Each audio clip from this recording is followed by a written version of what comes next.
Hey, what's going on, everyone? Entering Infinity here. Today I'm back to review the Season 2 finale of the Demon Slayer anime. Let's jump into it.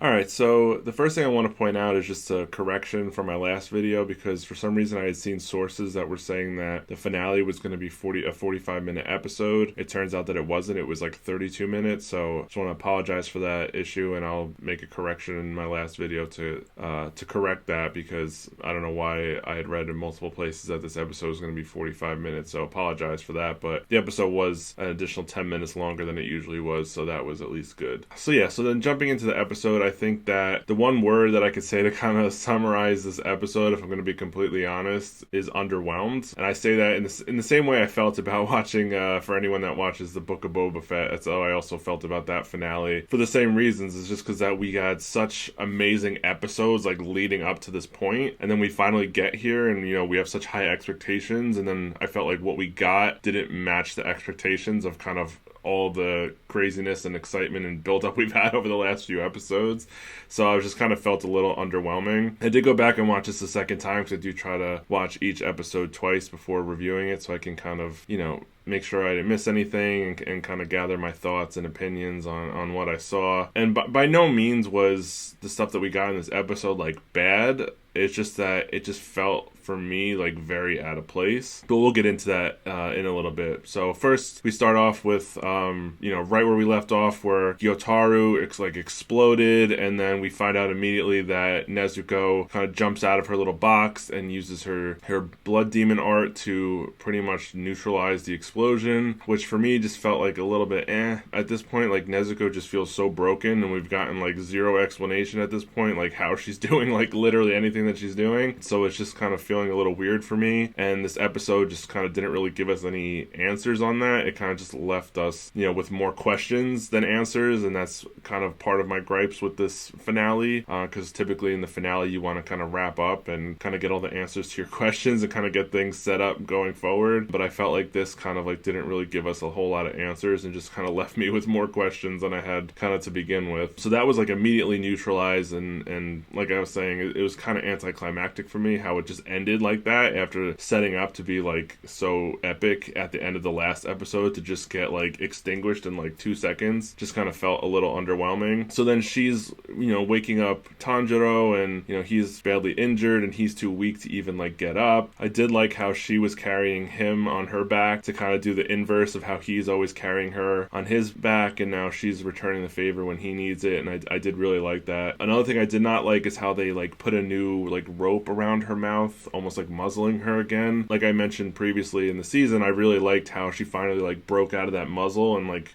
she didn't have it on her face anymore, and I thought that was like going to be like a symbolic thing kind of moving forward, that she didn't need it anymore, because I felt like for a while she hasn't needed it anymore, because if she's supposedly in full control of herself and she's not going to eat a human, it's like, why does she even need that anymore? So I like that she had broken free of it, and now it seems like she's being muzzled again, and I felt like that was just kind of taking a step backwards. But then we see them kind of going around and checking on everyone that was injured in the fight, in terms of like Zenitsu and Inosuke and Tengen, and also when, you know, they get to like Inosuke and he's like about to die from the poison, again Nezuko just magically uses her ability to, you know, torch all the poison in his body and saves Inosuke from dying. She does the same thing to Tengen to save him, and again it's like I don't mind that she could do that. I just felt like they needed like a little bit more explanation to that, because she just seems like so broken, like I said, at this point, where she could just kind of like get them out of like any situation, because her demon art just happens to like cancel out every other demon's abilities, so it's like pretty crazy at this point. And I really do hope that they dive into that in season 3 and give us some more explanation, or maybe nerf her a little bit. I don't know, I just feel like it just kind of needs something in that area, because I don't want it to just keep being like an ass pull that she could just keep like doing whatever to kind of get them out of any situation. So I really hope that is one thing that gets addressed in the next season. So then after they all get healed, we see another one of the Hashira happen to show up conveniently after the dust has settled on the battle, the one that kind of looks like Orochimaru with the snake, and he was kind of talking to Tengen and congratulating him for defeating an upper six demon, even though he did lose his left hand and his left eye. And Tengen pretty much says that, he's going to retire because he can't fight anymore. But the Orochimaru Hashira was like, no, I don't accept that. You need to fight until your last breath. We're already down to Hashira because Rengoku died. We can't afford to lose another one. And, we just see like how difficult it is for them to, replace a Hashira after they either die or retire, as opposed to like on the demon side. I feel like Muzan could just give any of the demons like more of his blood and they just instantly become like, an upper 12 demon. So it's like it's so much easier for the demon side to kind of replenish their ranks as opposed to just for Hashira. So I'm interested to see after that little exchange, will Tengen actually retire or is he going to keep fighting until his last breath? So I'm really curious to kind of see that one. I did like that little exchange, and I love any moment we get with the other Hashira. I find them so fascinating. I love all their character designs, love seeing them on screen. So I was really happy to kind of see that little exchange there. And then when we have Tanjiro going over finding the two heads of the demon siblings to kind of make sure that they're fully destroyed and that there's no more threat left, because he's pretty much the only one that can kind of get around at this point, even though he can't really walk on his own and it's Nezuko kind of carrying him around. But we needed somebody, to go and check on it. So he goes and he finds the two siblings like, arguing and saying really horrible things to each other.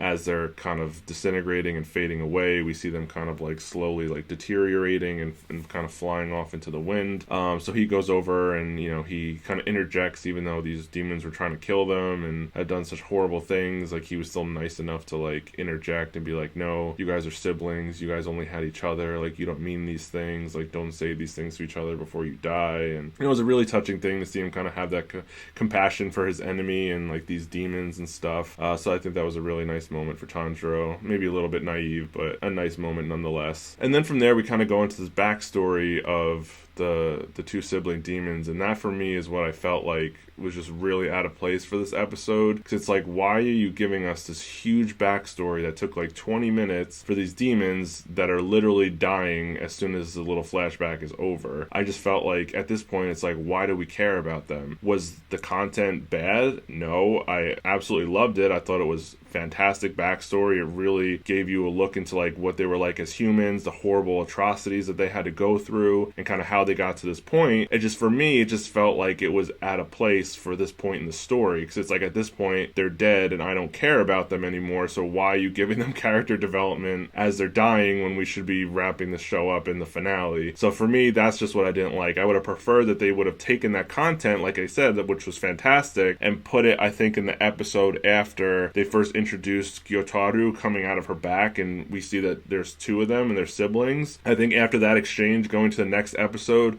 give us their tragic backstory, give them character development, make us feel for them and their side of things. And I think that would have just made everything else so much more interesting. And then give us kind of like the climax to be in this finale episode, I think would have landed so much better. Because the way they ordered this for me just didn't seem to land, and that's why I kind of felt underwhelmed when it was all said and done. Yes, there are times in storytelling where it makes sense to kind of develop a character even after their death. For example, like Harry Potter with Professor Snape. We found out after he dies that he was the hero all along, and it was just like a beautiful storytelling, and it made sense to drive the plot forward. This wasn't really driving the plot forward. It was just kind of like, okay, we defeated the demons, and then here's a 20-minute backstory about their tragic past, when we don't really care anymore, and it's not doing anything to kind of drive the plot forward anymore. So it just felt really kind of weird for me. And I gotta be honest, because like I said, I've loved literally everything about this season. It's been absolutely fantastic. I just want to be honest and say that I wasn't really a fan of like how that was presented to us, and I felt like it would have, again, been better served done earlier in the fight as opposed to after the fact. But yeah, and I do have to say,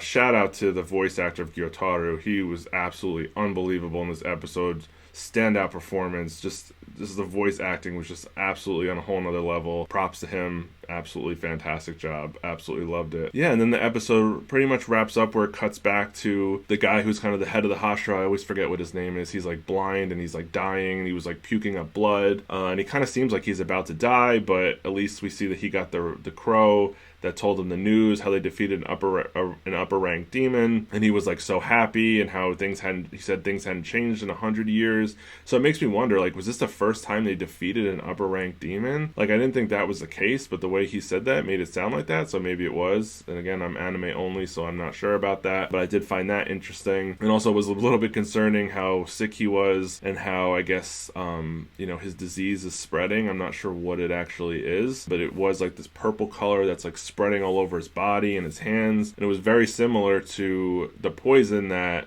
our group had to deal with these demons. So I'm wondering if that's what he's afflicted with is like a poison from a demon or something. I'm wondering if maybe Nezuko can go and just burn it off like she did to everybody else and save them. I mean, is that like a possibility? I mean, who knows? We don't really know at this point, but I did find that interesting. I'm wondering if he's like about to die or something. That was pretty crazy, but it was good to see that they have some hope, and how this was such a historic moment, and they're really kind of setting up Tanjiro's future, even when, just going back to what I said before with the exchange between Tengen Uzui and that Orochimaru Hashira, saying how when they were looking for a replacement for Rengoku, he was pretty much like, yeah, like Tanjiro's like gonna be that guy like pretty soon, like he's just really making a name for himself, and he's just like really powerful. So it's really nice to see him get that respect from the Hashira, and curious to see kind of how that all plays out in the future when they go to fill that empty role. I don't think he's going to get that right now, but I'm sure by the end of the series he'll definitely be there. So really curious about all that stuff. But yeah, that's it for this episode. I'm really curious to see what everybody else thinks. Am I kind of a lone wolf and feeling this way about the finale? Did you kind of feel underwhelmed yourself? I'm really curious. Let me know what you thought down in the comment section below. Again, I just want to reiterate, I absolutely love this season. Studio Ufotable took anime to like a whole new level with this season. It was absolutely fantastic overall, like 9.9 out of 10 for me. It was like absolutely amazing. Loved it. The voice acting, animation, the art, the music, everything about this season was absolutely fantastic. I'm so excited to see next season and kind of how the story continues as an anime only fan. So yeah, thanks for watching. I hope you enjoyed. If you enjoyed this review, do me a huge favor, hit that like button, leave a comment down below, let me know what you thought of this episode, and subscribe to the channel if you want to see more. And I'll catch you all in the next one.